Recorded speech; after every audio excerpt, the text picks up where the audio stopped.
Hello friends, welcome to online IAS. दोस्तों, Drishti mentorship programme 2025 के हमने अभी तक 8, 9 और 10 डेली टेस्ट डिस्कस कर लिए हैं। और ये अभी क्या हुआ कि कुछ दिनों से मेरा स्वास्थ्य ठीक नहीं चल रहा था, तो इस वजह से मैं वीडियो नहीं डाल पाया। तो ठीक है, फिर अब हम कंटिन्यू रखेंगे वीडियो। और आज का टेस्ट 11 नंबर का है। इसमें हिस्ट्री के क्वेश्चन होंगे, 15 हिस्ट्री के क्वेश्चन और 5 करंट अफेयर के क्वेश्चन होंगे। ठीक है, तो चलिए फिर वीडियो को स्टार्ट करते हैं। तो पहला क्वेश्चन है, निम्नलिखित में से कौन सा शब्द एआई वॉशिंग का सबसे अच्छा वर्णन करता है? ऑप्शन ए, किसी कंपनी के उत्पादों के बारे में यह गलत धारणा प्रस्तुत करना कि वे कृत्रिम बुद्धिमत्ता का प्रभावी और जिम्मेदार उपयोग करते हैं। ऑप्शन बी, कंपनियों द्वारा एआई विकास और तैनाती में नैतिक विचारों का अभाव। ऑप्शन सी, सार्वजनिक चर्चा में एआई प्रौद्योगिकियों के संबंधी जोखिमों को स्वीकार करने में विफल होना। और ऑप्शन डी, सरकारी कार्यक्रमों में एआई के नैतिक उपयोग के लिए कठोर नियमों को लागू करना। बताओ इसका उत्तर क्या हो सकता है?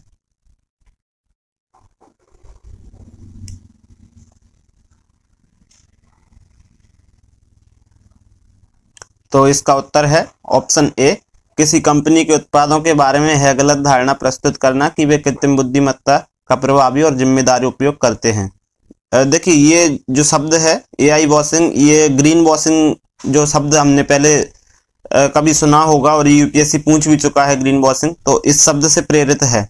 ठीक है, और ग्रीन वॉशिंग मतलब क्या होता है कि कुछ कंपनियां होती हैं जो अपने प्रोडक्ट्स को इको फ्रेंडली बताती हैं, जबकि रियलिटी में वो इको फ्रेंडली होते नहीं है वो उत्पाद। तो इसी तरह कुछ कंपनियां जो एआई बेस्ड उपकरण बनाती हैं, वे अपने कस्टमर को उन प्रोडक्ट्स में एआई टेक्नोलॉजी के यूज का दावा करती हैं, जबकि वास्तव में उन प्रोडक्ट्स में सिंपल टेक्नोलॉजी का यूज किया गया होता है।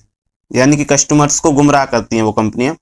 देखो, ऐसे में कस्टमर्स के पास एक अधिकार होता है कि उन कंपनियों पर वो झूठे वादों का आरोप लगा सकते हैं। ठीक है, तो आप समझ गए ना एआई वॉशिंग क्या होता है।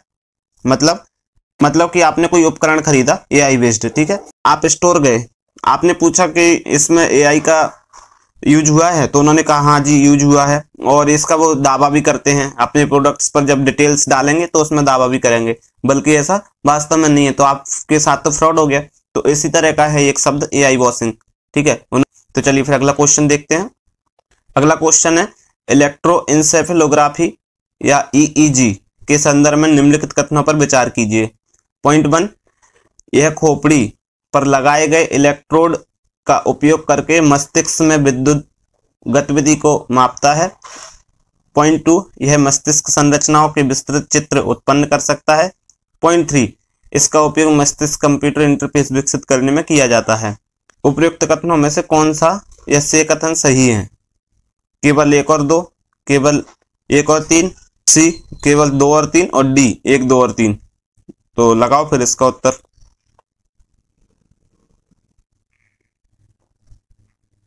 तो इसका उत्तर है बी, केवल 1 और 3। पहला सही है, यह खोपड़ी पर लगाए गए इलेक्ट्रोड का उपयोग करके मस्तिष्क में विद्युत गतिविधि को मापता है। और तीसरा सही है, इसका उपयोग मस्तिष्क कंप्यूटर इंटरफेस विकसित करने में किया जाता है।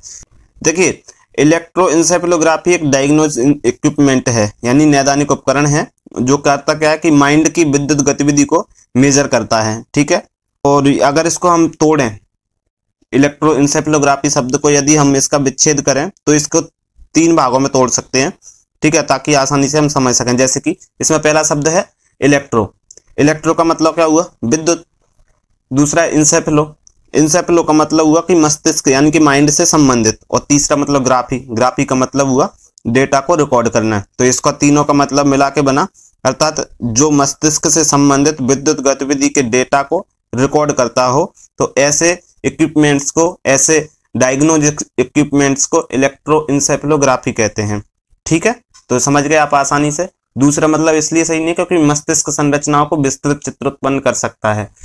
देखो, जो मस्तिष्क से संबंधित स्ट्रक्चर्स होते हैं, फुटेज होते हैं, उनको उत्पन्न करने के लिए हम क्या कहते हैं, एमआरआई और सीटी स्कैन जैसे हम टेस्ट करवाते हैं, ना कि हम ईईजी करवाते हैं। ठीक है, तो इसलिए दूसरा सही नहीं है।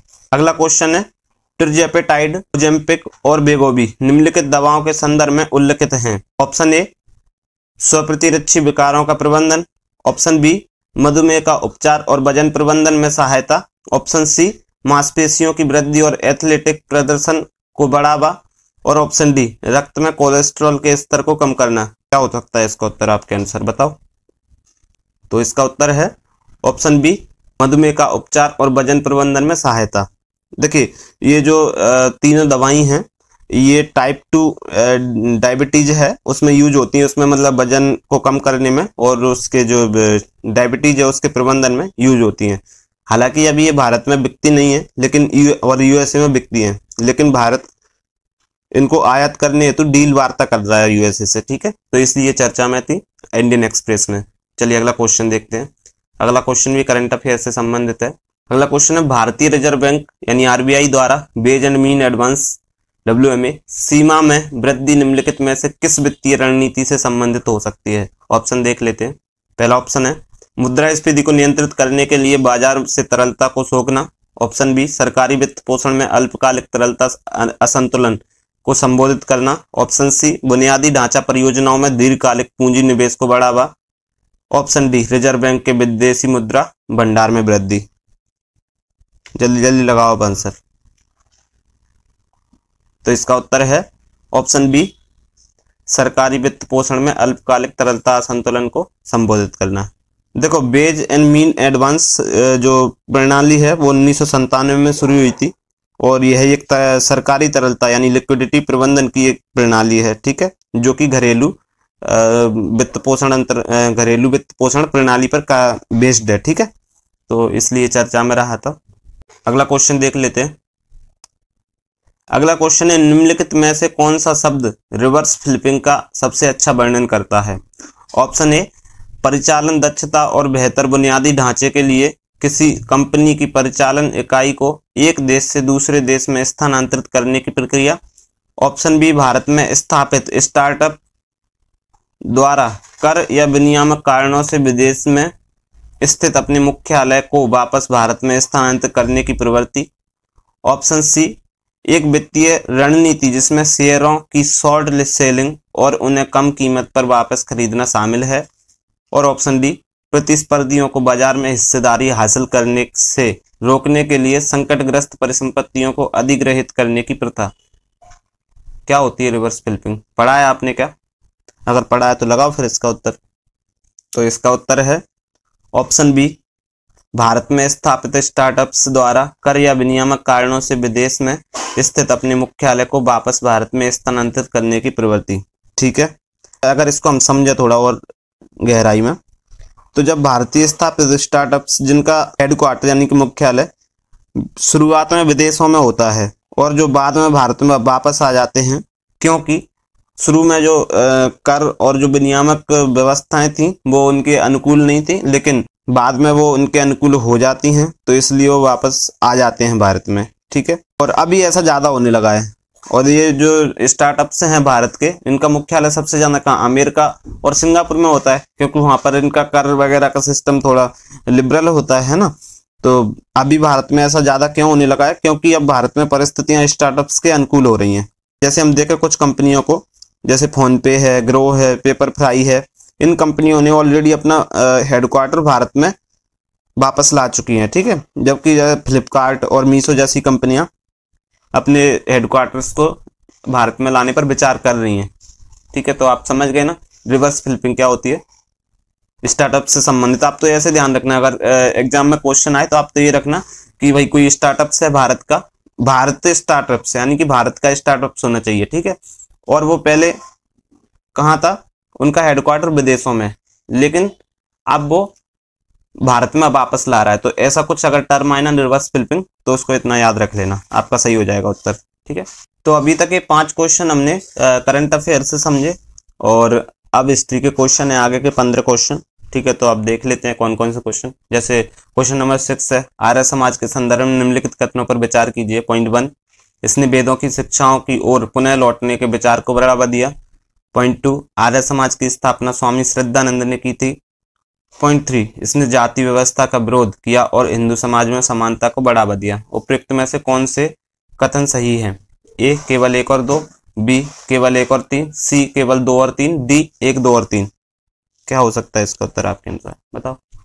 तो चलिए इसका उत्तर है बी 1 और 3। ठीक है, कैसे? देखो आर्य समाज के बारे में थोड़ा हम जान लेते हैं। इसकी स्थापना 1875 में हुई थी और इसके संस्थापक कौन थे? स्वामी दयानंद सरस्वती, ना कि स्वामी श्रद्धानंद, इसलिए ऑप्शन 2 गलत है। संस्थापक कौन थे? स्वामी दयानंद सरस्वती। इन्होंने एक नारा दिया था, वेदों की ओर लौटो, इसलिए कथन पहला सही है। इसके बारे में और जानते हैं। वैदिक परंपराओं को पुनर्जीवित करने पर इसने बल दिया। सरस्वती जी ने यानी दयानंद सरस्वती जी ने मूर्ति पूजा, अनुष्ठान और बलि प्रथा का विरोध किया, जाति व्यवस्था को अस्वीकार किया और सभी जातियों के साथ समान व्यवहार एवं अंतरजातीय विवाह का समर्थन करने पर बल दिया। ठीक है, तो ये आर्य समाज के बारे में हमने जाना। चलिए अगला क्वेश्चन देखते हैं। अगला क्वेश्चन है, निम्नलिखित में से कौन सा समाज सुधारक अलीगढ़ आंदोलन से जुड़ा था? Option A sir Syed Ali Imam, option B sir Syed Sultan Ahmad, option C Rashid Ahmad Gangohi, option D sir Syed Ahmad Khan. इसका तो उत्तर आपके टिप्स पर होगा, तो बताओ जल्दी से इसका उत्तर। आई होप कि आपने लगा लिया होगा। इसका ऑप्शन उत्तर है सर सैयद अहमद खान, यानी कि डी। चलिए जानते हैं थोड़ा सर सैयद अहमद खान के बारे में। सर सैयद अहमद खान 19वीं शताब्दी के प्रमुख समाज सुधारकों में से एक थे। ठीक है, इन्होंने मुस्लिमों की शैक्षणिक और सामाजिक स्थिति को सुधारने का काम किया। उनका उद्देश्य था कि इनका उद्देश्य था कि मुस्लिम विचारों को आधुनिक बनाया जाए और उन्हें धर्मनिरपेक्ष शिक्षा दी जाए। इन उद्देश्यों को वे अलीगढ़ आंदोलन के माध्यम से पूरा करने की कोशिश भी कर रहे थे। ठीक है, और आगे देखा जाए तो उन्होंने मुस्लिम समुदाय को प्रगति के लिए पश्चिमी विज्ञान और बुद्धिवाद से जोड़ने की वकालत की। ठीक है, उन्होंने 1875 में सर सैयद अहमद द्वारा स्थापित मोहम्मदन एंग्लो ओरिएंटल कॉलेज ने इस आंदोलन में यानी कि अलीगढ़ आंदोलन में महत्वपूर्ण भूमिका निभाई और यही कॉलेज बाद में अलीगढ़ मुस्लिम यूनिवर्सिटी के रूप में डेवलप हुआ। ठीक है, तो हमने 7वां क्वेश्चन देखा। चलो अगला क्वेश्चन देख लेते हैं। अगला क्वेश्चन है, महत्वपूर्ण समाज सुधारकों और उनसे संबंधित संगठनों के संदर्भ में निम्नलिखित युग्मों पर विचार कीजिए। एक तरफ समाज सुधारक दिए हुए हैं, दूसरी तरफ संगठन दिए हुए हैं। पॉइंट 1 ज्योतिबा फुले, इनके सामने सत्यशोधक समाज। पॉइंट 2 स्वामी विवेकानंद, इनके सामने रामकृष्ण मिशन। और पॉइंट 3 केशव चंद्र सेन, इनके सामने भारतीय ब्रह्म समाज। उपयुक्त युग्मों में से कितने सही सुमेलित हैं? ऑप्शन ए केवल 1, ऑप्शन बी केवल 2, ऑप्शन सी सभी 3 और ऑप्शन डी कोई भी नहीं। तो बताओ कितने युग्म सुमेलित हैं भाई, देख लो। तो इसका उत्तर है ऑप्शन सी सभी तीनों युग्म सुमेलित हैं, क्योंकि ज्योतिबा फुले इन्होंने सत्यशोधक समाज की स्थापना की थी 1873 में महाराष्ट्र में। ठीक है, सत्यशोधक समाज की स्थापना की थी 1873 में महाराष्ट्र में। और इस सत्यशोधक समाज का उद्देश्य क्या था? दलितों एवं निम्न जातियों के लोगों को शैक्षिक और सामाजिक समानता का अधिकार दिलाना। ठीक, और दूसरा स्वामी विवेकानंद, इन्होंने रामकृष्ण मिशन की स्थापना की बंगाल में 1897 में। ठीक है, और इस मिशन का उद्देश्य था कि गरीबों का उत्थान करना, आध्यात्मिक शिक्षाओं का प्रचार करना, धार्मिक दर्शन और सामाजिक कल्याण को बढ़ावा देना। पॉइंट 3 है केशव चंद्र सेन, भारतीय ब्रह्म समाज, इनके सामने लिखा हुआ है। तो बताओ क्या ये सही है क्या? मुझे नहीं लगता। क्यों नहीं लगता तुम्हें? सही तो है, क्योंकि अभी तो मैंने बताया ना कि सभी तीनों सही है। केशव चंद्र सेन, भारतीय ब्रह्म समाज, बिल्कुल सही है। ठीक है, तो केशव चंद्र सेन ने बंगाल में 1858 में ब्रह्म समाज की सदस्यता ग्रहण की। ठीक है, सदस्यता ग्रहण करने के पश्चात देवेंद्रनाथ टैगोर ने उन्हें समाज के नए आचार्य के रूप में नियुक्त भी किया था। किंतु केशव चंद्र सेन के उदारवादी विचार, केशव चंद्र सेन जो है वो उदारवादी थे, तो उनके उदारवादी विचारों के कारण देवेंद्रनाथ टैगोर और उनमें मतभेद हो गया, यानी कि केशव चंद्र सेन में। ठीक, तदुपरांत 1865 में सेन को आचार्य की पदवी से बर्खास्त कर दिया गया। इसके बाद में हुआ क्या? वही होना था। 1866 में उन्होंने और उनके अनुयायियों ने भारतीय ब्रह्म समाज, या इसको नवविधान ब्रह्म समाज भी कहते हैं, की स्थापना की। इसके पश्चात देवेंद्रनाथ टैगोर के ब्रह्म समाज को आदि ब्रह्म समाज के नाम से जाना जाने लगा और केशव चंद्र सेन के ब्रह्म समाज को भारतीय ब्रह्म समाज या नवविधान ब्रह्म समाज के नाम से जाना जाने लगा। ठीक, तो तीनों सही है। अगला क्वेश्चन देख लेते हैं। अगला क्वेश्चन है, निम्नलिखित में से कौन सा प्रार्थना समाज की विचारधारा का सर्वोत्तम रूप से वर्णन करता है? ऑप्शन ए संस्कृत शिक्षा को बढ़ावा देना, ऑप्शन बी अनुसूचित जातियों के लिए आरक्षण का समर्थन। ऑप्शन सी हिंदू धर्म से पृथक हुए बिना धार्मिक सुधार पर जोर। ऑप्शन डी रूढ़िवादी हिंदू प्रथाओं को बढ़ावा देना। ABCD बताओ जल्दी से, ABCD। तो इसका उत्तर है ऑप्शन सी हिंदू धर्म से पृथक हुए बिना धार्मिक सुधार पर जोर। जान लेते हैं थोड़ा प्रार्थना समाज के बारे में। इसकी स्थापना 1867 में बॉम्बे में हुई थी। इसके संस्थापक के रूप में देखें तो डॉक्टर आत्माराम पांडुरंग ने केशव चंद्र सेन की सहायता से इसकी स्थापना की। और यदि अन्य सहयोगियों में देखें तो MG रानडे, RG भंडारकर और NG चंदावरकर प्रमुख थे। ठीक है। इस समाज ने हिंदू परंपराओं का त्याग किए बिना हिंदू धर्म में सुधार पर ध्यान केंद्रित किया, एक ईश्वरवाद पर जोर दिया, नैतिक मूल्यों का समर्थन किया और जाति व्यवस्था को अस्वीकार करते हुए महिला शिक्षा को प्रोत्साहन और विधवा पुनर्विवाह को प्रोत्साहन दिया। ठीक। इसके बाद में अगला क्वेश्चन देख लें। अगला क्वेश्चन है थियोसॉफिकल सोसाइटी के संदर्भ में निम्नलिखित कथनों पर विचार कीजिए। पॉइंट 1 सोसाइटी का उद्देश्य सार्वभौमिक भाईचारे को बढ़ावा देना और प्राचीन भारतीय आध्यात्मिकता को पुनर्जीवित करना था। पॉइंट 2 एनी बेसेंट भारत में थियोसॉफिकल सोसाइटी की पहली नेता थी। और पॉइंट 3 स्वदेशी आंदोलन में समाज ने महत्वपूर्ण भूमिका निभाई। उपयुक्त में से कौन सा ऐसे कथन सही है? ऑप्शन ए केवल एक, ऑप्शन बी केवल एक और 3, ऑप्शन सी केवल 2 और 3 और ऑप्शन डी 1, 2 और 3। कौन कौन से सही है देख लो। चलो लगा लिया आपने उत्तर। इसका उत्तर है ऑप्शन ए केवल एक। ठीक है। क्यों? दूसरा तीसरा क्यों गलत है? देखो पहला तो सही है, सोसाइटी का उद्देश्य सार्वभौमिक भाईचारे को बढ़ावा देना और प्राचीन भारतीय आध्यात्मिकता को पुनर्जीवित करना है। दूसरा सही नहीं है, एनी बेसेंट भारत की थियोसॉफिकल सोसाइटी की पहली नेता नहीं थी। क्योंकि अगर इसको थोड़ा मतलब थियोसॉफिकल सोसाइटी को स्टार्टिंग से जानते हैं तो इसकी स्थापना 1875 में अमेरिका में हुई। इसका उद्देश्य भारतीय दर्शन के आधार पर वैश्विक भाईचारे और आध्यात्मिक जागरूकता को बढ़ावा देना था मतलब। इसलिए पॉइंट 1 तो सही है। पॉइंट 2 इसलिए गलत है क्योंकि कर्नल हेनरी ऑलकोट और मैडम ब्लातवस्की ने सोसाइटी की स्थापना की थी 1875 में और 1879 में इसे वे भारत लाए दोनों। ठीक है। इस तरह एनी बेसेंट सोसाइटी की भारत में पहली नेता नहीं थी क्योंकि ये ब्लातवस्की और हेनरी ऑलकोट थे ही ऑलरेडी। पॉइंट सेकंड गलत है। इसका मुख्यालय देखें तो भारत में अडयार चेन्नई में है।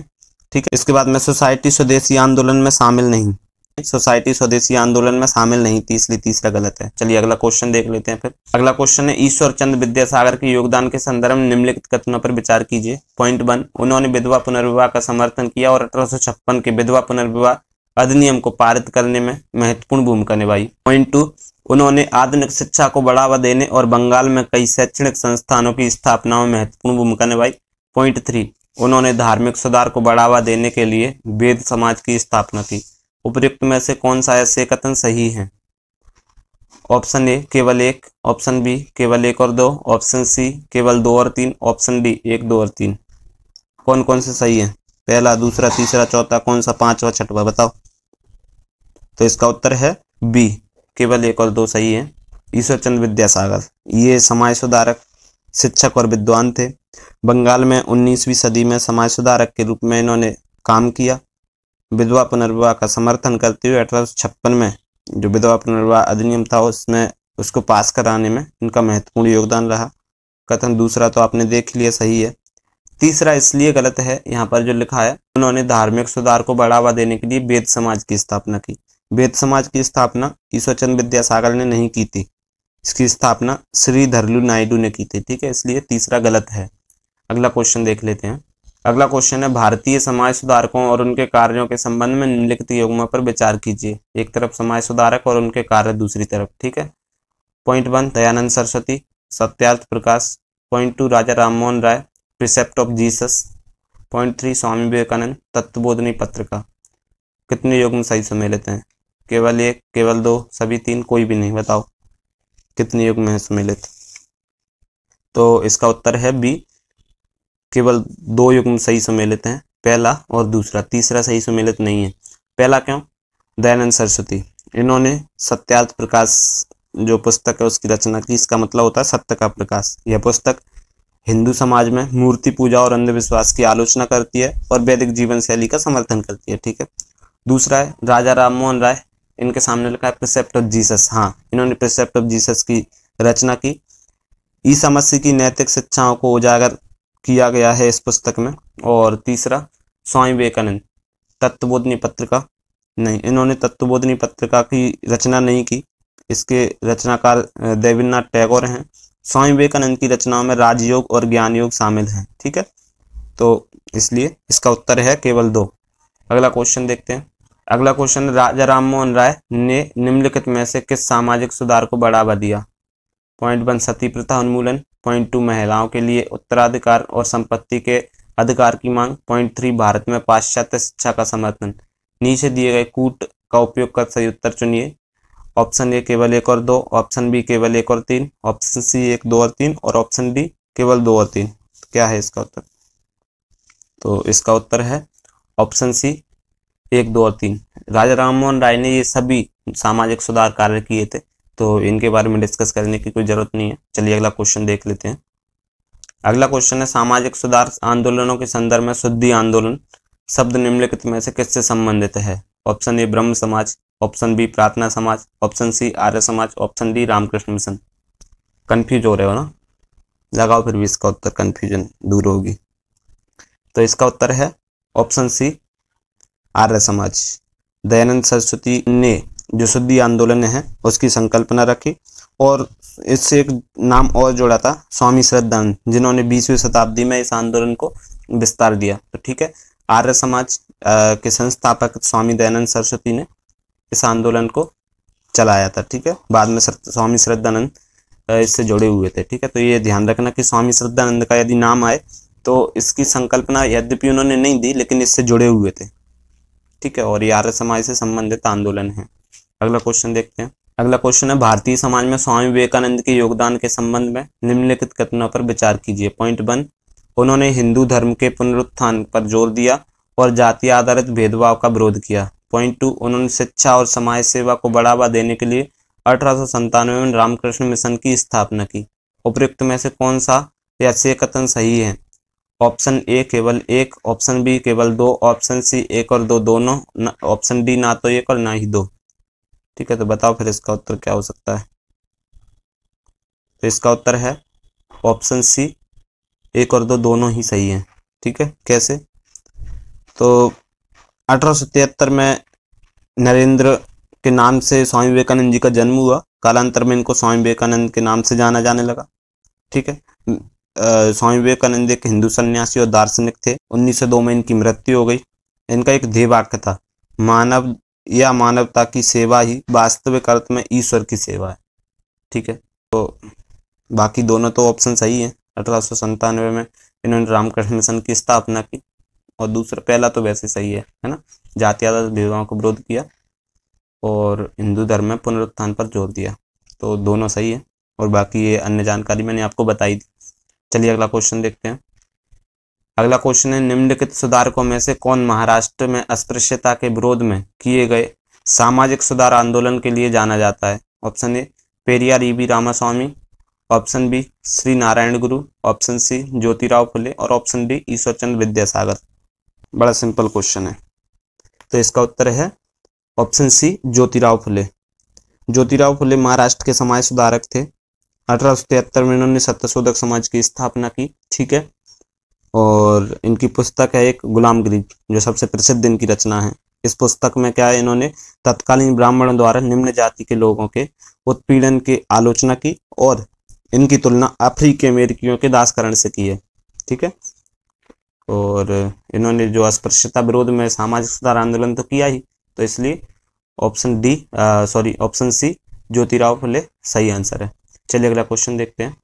अगला क्वेश्चन है, 19वीं शताब्दी के सामाजिक धार्मिक सुधार आंदोलनों के प्रभाव के संबंध में निम्नलिखित में से कौन सा कथन सही है? ऑप्शन ए, इसमें अंग्रेजों की शिक्षा नीतियों का विरोध किया गया। ऑप्शन बी, ये मुख्यतः आर्थिक उद्देश्यों से प्रेरित थे। ऑप्शन सी, इनका उद्देश्य तर्कणावाद और सामाजिक न्याय के आधार पर भारतीय समाज में सुधार करना था। ऑप्शन डी, इनमें परंपरागत धार्मिक प्रथाओं की किसी भी प्रकार की आलोचना नहीं की गई। ठीक है, तो बताओ इसका उत्तर। इसका उत्तर है ऑप्शन सी, इनका उद्देश्य तर्कणावाद और सामाजिक न्याय के आधार पर भारतीय समाज में सुधार करना था। सही बात है, जो धार्मिक सामाजिक सुधार आंदोलन थे उन्होंने तर्कवाद और सामाजिक न्याय को प्राथमिकता दी और इसी आधार पर भारतीय समाज में सुधार करने का प्रयास भी किया। तो इसलिए ऑप्शन सी सही है, ज्यादा कुछ क्या ही पढ़ना। अब चलिए अगला क्वेश्चन देखते हैं। अगला क्वेश्चन है, निम्नलिखित में से कौन सा कथन भारतीय सामाजिक सुधार में कुंदुकुरी वीरेशलिंगम के योगदान का सर्वोत्तम वर्णन करता है? ऑप्शन ए, प्रशासन में हिंदी के प्रयोग को बढ़ावा। ऑप्शन बी, दक्षिण भारत में विधवा पुनर्विवाह का समर्थन। ऑप्शन सी, बंगाल में सती प्रथा के विरुद्ध अभियान चलाना। और ऑप्शन डी, भारत में प्रथम महिला विद्यालय की स्थापना करना। बताओ इसका उत्तर। तो इसका उत्तर है ऑप्शन बी, दक्षिण भारत में विधवा पुनर्विवाह का समर्थन। ठीक है, आप नाम से भी इसको आराम से लगा सकते थे, कुंदुकुरी वीरेशलिंगम। इस तरीके के नाम जो है दक्षिण भारत में ही मिलते हैं ज़्यादातर, तो एक लॉजिक के भी लगा सकते थे इसको सही करने के लिए। चलिए कुंदुकुरी वीरेशलिंगम के बारे में जानते हैं। ये 19वीं सदी के आंध्र प्रदेश के एक समाज सुधारक थे। इनको तेलुगु समाज में पुनर्जागरण आंदोलन का जनक माना जाता है। आंध्र प्रदेश में पहला कन्या विद्यालय स्थापित करने का श्रेय इन्हीं को जाता है और विवेक वर्धिनी पत्रिका प्रकाशित करने का श्रेय भी इनको ही जाता है। समाज सुधार से संबंधित ये पत्रिका थी। ठीक है, तो चलिए फिर अगला क्वेश्चन देखते हैं। अगला क्वेश्चन है, निम्नलिखित में से किसका संबंध दक्षिण भारत के स्वाभिमान आंदोलन से है? स्वाभिमान आंदोलन मतलब सेल्फ रिस्पेक्ट मूवमेंट से है।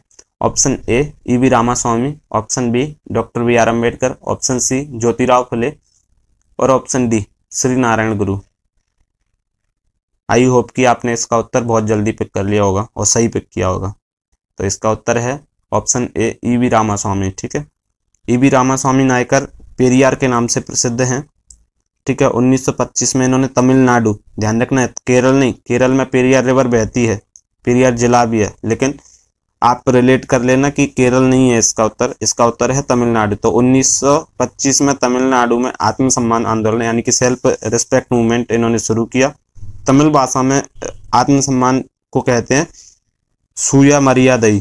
क्या कहते हैं? सूया मरियादई। यदि इस नाम से क्वेश्चन आए एग्जाम में कि सूया मरियादई आंदोलन किसने चलाया, तो आप कंफ्यूज मत होना, इसका उत्तर भी ई रामास्वामी नायकर ही होगा।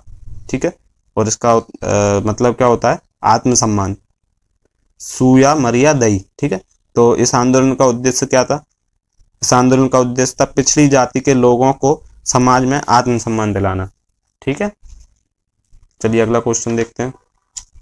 अगला क्वेश्चन है, 19वीं शताब्दी के भारत में सामाजिक धार्मिक सुधार आंदोलनों के प्रभाव के संबंध में निम्नलिखित कथनों पर विचार कीजिए। पॉइंट 1, उन्होंने शिक्षा और धार्मिक उपदेश के लिए स्थानीय भाषाओं के उपयोग को बढ़ावा दिया। पॉइंट 2, उन्होंने समरूप से ब्रिटिश शासन का विरोध किया और राष्ट्रवाद को बढ़ावा दिया। पॉइंट 3, सुधारकों ने अंधविश्वास और जाति आधारित भेदभाव को उन्मूलन करने की दिशा में कार्य किया। उपयुक्त में से कौन सा ऐसे कथन सही है? ऑप्शन ए, केवल 1 और 2। ऑप्शन बी, केवल 1 और 3। ऑप्शन सी, केवल 2 और 3। ऑप्शन डी, 1, 2 और 3। बताओ इसका उत्तर फिर। तो इसका उत्तर है ऑप्शन बी, केवल 1 और 3। पहला तीसरा सही है, दूसरा सही नहीं है, क्योंकि समरूप विरोध नहीं हो सकता। आप एक लॉजिक लगा सकते हैं कि एक समान विरोध कैसे हो सकता है, कोई इसके पक्षधर भी हो सकते हैं, कोई इसके विरोधी हो सकते हैं। जैसे कि समान रूप से विरोध तो नहीं किया, सर सैयद अहमद खान को ही देख लें, तो उन्होंने अंग्रेजों के सहयोग पर बल दिया था, मतलब अंग्रेजों के सहयोग करने के पक्षधर थे सर सैयद अहमद खान। ठीक है, तो इसलिए दूसरा गलत है। तो चलिए फ्रेंड्स, आज की वीडियो में हमने टेस्ट नंबर 11 को डिस्कस किया। ठीक है, और यदि आप इसकी PDF प्राप्त करना चाहते हैं तो ऑनलाइन IAS टेलीग्राम चैनल पर विजिट कीजिए। इसके लिए लिंक मैं डिस्क्रिप्शन में दे दूंगा। ठीक है, तो आप वहां से जाके टेलीग्राम को ज्वाइन कर लीजिए। और दृष्टि मेंटरशिप के अलावा भी कई सारी PDFs होंगी जो UPSC 2025 के लिए बहुत महत्वपूर्ण होंगी, तो आप वहां से इन PDFs को प्राप्त कर सकते हैं। ठीक है, लिखना होगा, फ्री ज्वाइन है, कोई ऐसा नहीं कि भाई पेड करना है, कुछ ऐसा नहीं है। और यदि चैनल पर आप नए हैं तो चैनल को सब्सक्राइब कर लीजिए, वीडियो पसंद आई हो तो लाइक कर दीजिए। और यदि आप ये फील ना करते हो कि भाई कंपटीशन बढ़ जाएगा ये सब, तो आप अपने दोस्तों को भी शेयर कर सकते हैं वीडियो को, ताकि वो लोग भी लाभ ले सकें। ठीक है, तो चलिए फिर आज की वीडियो में इतना ही, मिलते हैं नेक्स्ट वीडियो में, तब तक के लिए धन्यवाद। पढ़ते रहिए।